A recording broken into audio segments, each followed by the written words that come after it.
Ancora una risposta della Banca Centrale Europea alla Corte Costituzionale tedesca. La BCE, ha detto il vicepresidente De Guindos all'Europarlamento, è sotto la giurisdizione della Corte UE e non di governi o di lobbies.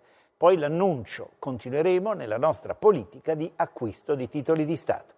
Il corrispondente Gavino Moretti in diretta.